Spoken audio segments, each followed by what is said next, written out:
buenas a todos, bienvenidos una vez más a una nueva edición de Eurasia 1945. Soy Rubén y hoy, en esta tercera entrega de una historia de la antigüedad y la Edad Media moderna, nos vamos a sumergir en la guerra ruso-turca de 1877 a 1878 y lo vamos a hacer con la batalla del Paso de Shipka.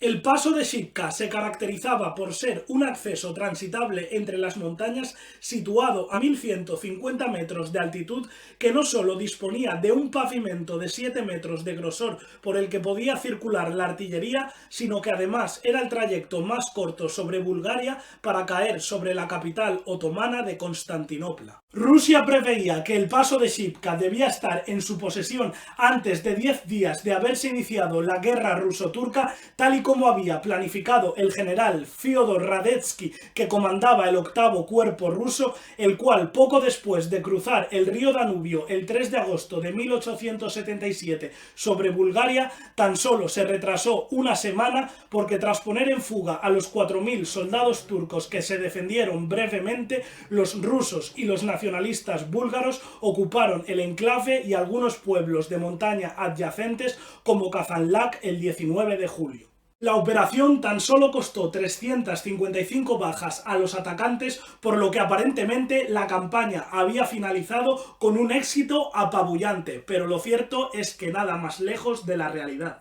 Y es que la otra ala de avance del ejército ruso en los Balcanes, exactamente al oeste, se había estrellado en el asedio de Plevna, por lo que el 8º Cuerpo no podía continuar con la marcha hasta que bien se desatascara la situación en Plevna o bien recibieran refuerzos. Sin embargo, y contra todo pronóstico, los rusobúlgaros apenas hicieron nada, ni tan siquiera se fortificaron en condiciones sobre el Paso de Shipka, cuando a finales de agosto se presentó desde el sur el denominado Ejército de los Balcanes al mando del general Soliman Pasha. Esta enorme agrupación otomana no tardó en desarticular a una patrulla rusa en Stara Zagora y reconquistar el pueblo de Kazanlak para poner sitio al Paso de Shipka. La situación no podía ser más desalentadora, pues como la mayor parte del 8º Cuerpo se había retirado de Shipka para atender el asedio de Plevna, enseguida los soldados tuvieron que dar media vuelta para socorrer a la diminuta guarnición, la cual tendría que valerse sola y en una inferioridad colosal durante varios días. Veamos ahora cómo quedaron las fuerzas de ambos bandos. El ejército de los Balcanes del general Soliman Pasha reunió a 37.000 hombres que rodearon el Paso de Shipka por 3 vertientes, exactamente desde el monte Pan de Azúcar al este, la montaña Calva al sur y la plataforma del monte Pelado al oeste, donde se emplazó la mayor parte de la artillería por ser el único punto con 1100 metros de altura, es decir, 50 metros más de alto que el propio Paso de Shipka, contra el que era muy fácil arrojar proyectiles. La alianza ruso-búlgara reunió a unos 6.000 efectivos, entre 5.000 búlgaros y 1.000 rusos, al mando del general Fyodor Radetzky. La colocación se efectuó con el regimiento Orel y 5 batallones de la Legión búlgara en el monte San Nicolás, dirigidos por el general Nikolai Stoletov, a los que se unirá el regimiento Briansk con 5 escuadrones de cosacos en la colina central, liderados por el coronel Valerian Derozinsky, además de permanecer en reserva la 4ª Brigada de Fusileros del general Iosif Gurko. Respecto a las 26 piezas de artillería, su distribución se hizo de norte a sur con las baterías Redonda, Central, de Montaña, de Acero y las Gran y Pequeña baterías. Visto el despliegue, vamos con la primera fase de la batalla de Shipka. El 21 de agosto de 1877 comenzó la batalla del Paso de Shipka, cuando se produjeron de manera descoordinada varios ataques turcos que fueron rechazados con relativa facilidad, en parte porque los otomanos se encontraban exhaustos tras haber recorrido con anterioridad 56 kilómetros en una sola jornada, por lo que muchos murieron por el cansancio o por insolaciones. Después de un intenso bombardeo de artillería el 22 de agosto, las tropas otomanas volvieron a probar suerte, concentrando su esfuerzo desde el este y el sur contra el monte San Nicolás.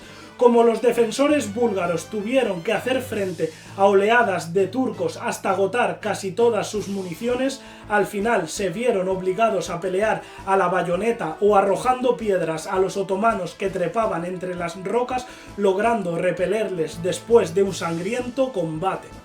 La jornada del 23, los turcos asaltaron la colina central, que estuvo a punto de caer porque justo al alcanzar la cima entró en acción la última reserva de la 4ª Brigada de Fusileros, con la que se puso en fuga a los atacantes.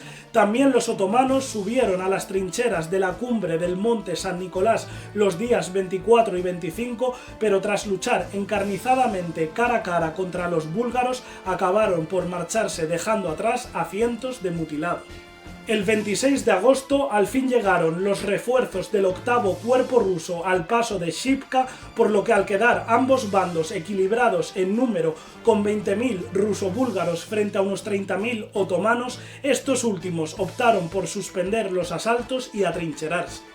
Hasta la fecha, la batalla del paso de Shipka había costado 6.744 bajas a los otomanos y 3.942 bajas a los búlgaros y rusos. Aunque hubo un nuevo intento de ofensiva fallida el 11 de septiembre, ambos bandos a partir de esa fecha pasaron a la defensiva a la espera de que transcurriese el invierno. Y es que contra todo lo imaginado, la estación llegó mucho antes de lo previsto, pues el 28 de septiembre cayeron las primeras nieves sobre Shipka, es decir, a principios del otoño. Obviamente esto fue una sorpresa para ambos bandos, pero en especial para los rusos, que no recibirían ropa invernal hasta principios de noviembre. El calvario que tuvieron que padecer no es difícil de imaginar, pues miles de soldados murieron congelados o se les tuvieron que amputar miembros cuando las temperaturas descendieron a entre -5 y -10 grados bajo cero, e incluso a veces a -20 grados cuando hacía ventiscas.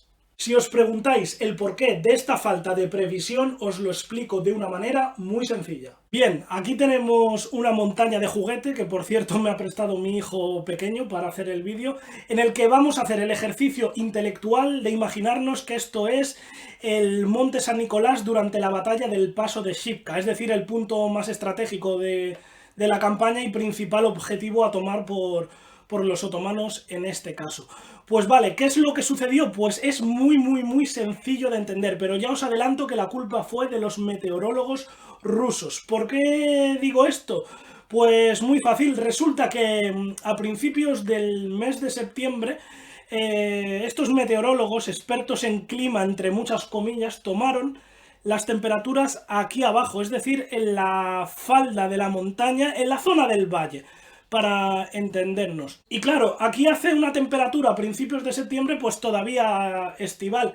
El problema es que respecto a una zona intermedia de la montaña, o incluso ya yéndonos a la cima, la diferencia de temperatura pues es considerable, y no hablo a lo mejor de 2 o 3 grados de diferencia, perfectamente puede ser más de una docena o incluso mucho más. Por poner un ejemplo, mientras que aquí en septiembre puede hacer 20 grados, que sigue siendo un clima veraniego, pues aquí perfectamente te puede hacer 0 grados, -5. Es más, ya el 28 de septiembre cayeron las primeras nieves.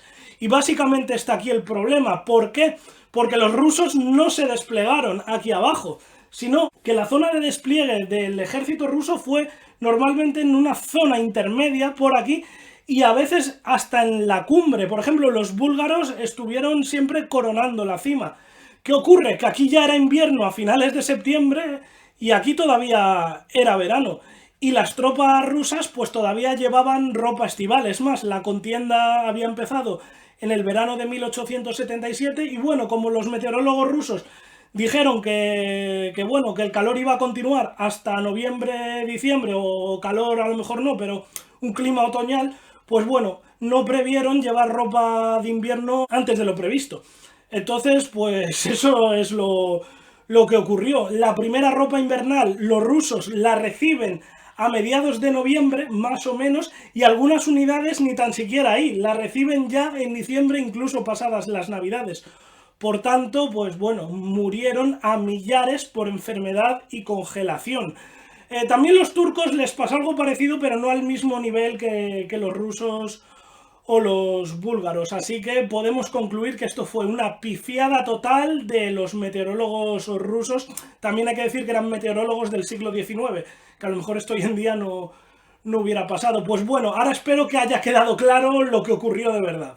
De hecho, los datos hablan por sí solos, pues si tomamos como referencia las fechas del 22 de noviembre al 25 de diciembre, las bajas por enfermedad o congelación fueron de 11.000, es decir, un 98% causadas por el clima frente a un 2% causadas por el fuego enemigo.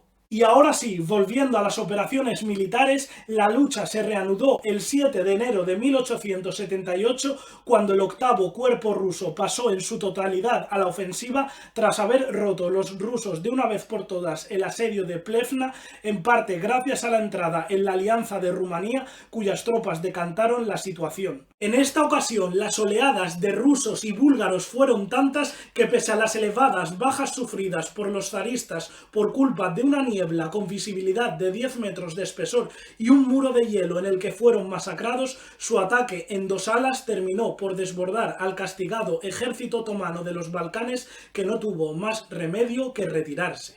Aquella última victoria no salió gratis a los ruso-búlgaros, porque sufrieron 5.123 bajas frente a tan solo 1 millar de bajas de los otomanos. De hecho, si analizamos la empresa de Shipka en su conjunto, las fuerzas ruso-búlgaras sufrieron unas 13.500 bajas y las fuerzas otomanas unas 24.000.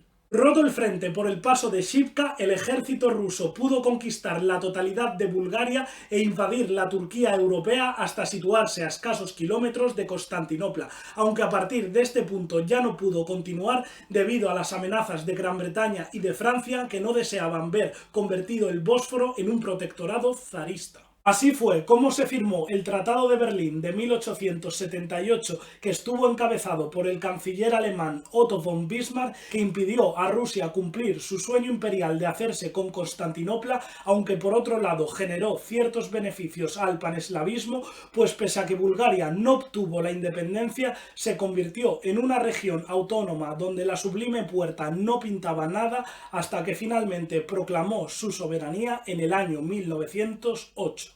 Y hasta aquí el programa de hoy sobre este episodio de la guerra ruso-turca de 1877 al 78, que espero que os haya gustado y hayáis aprendido mucho. Como siempre, invitaros a suscribiros a este canal, a darle a like, a dejar vuestro comentario en la caja y sobre todo a visitar mi página web de la Segunda Guerra Mundial, www.eurasia1945.com. Adiós.